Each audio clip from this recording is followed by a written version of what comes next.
the other big matches tomorrow.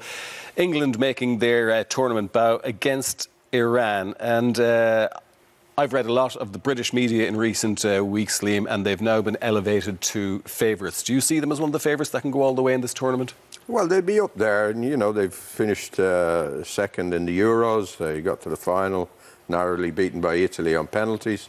They got to the semi-final last time. They have a fine squad of players, but I think they're coming into the tournament with a lot of question marks about their players. Yeah. They've lost the two Chelsea full-backs, Reece James and Chilwell, so that's a big blow for them. Walker's coming back from a long layoff at Man City. Raheem Sterling's bang out of form. He hasn't played for Chelsea yet, so I think there's serious doubts about this England team. I think they'll get to the quarterfinals maximum. Richie, one of the criticisms levelled at Gareth Bale, or not Gareth Bale, I should say, Gareth Southgate, is that he's far too conservative as a manager, he's too pragmatic, but yet he's done really well with them at major championships. Yeah, he's come out, like that's obviously his approach, particularly in tournament football, and if you judge it solely on results, you go, well, that's a really, really successful. They've been to a final, been to a semi-final, but given the players he has and the other options he has, that's, I think, the thing that people are focusing in on.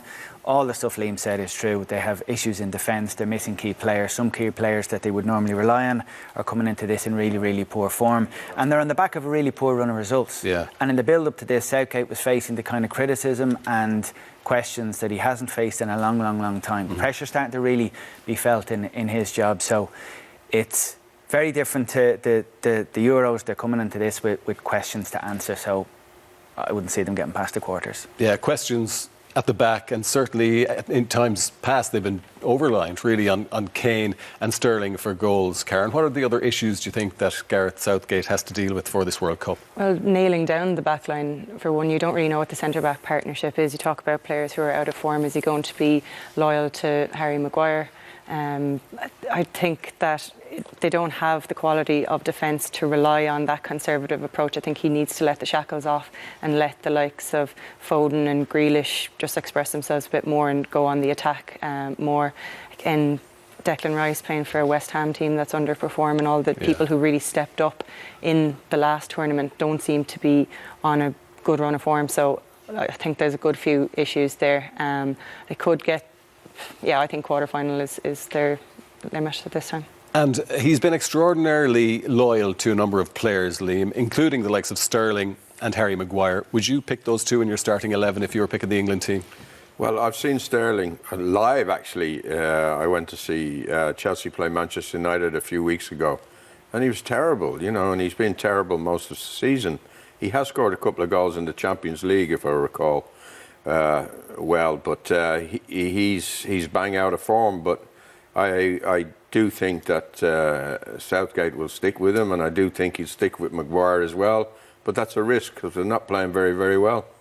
But you'd see them dispensing with Iran tomorrow, would you? Yes, I think they'll win their group. Yeah.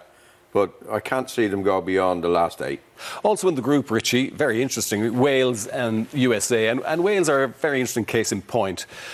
They're still relying on players that they were relying on at the Euros. You know, Gareth Bale, we have Joe Allen still in the squad, players like that. And they're still, and Ramsey as well.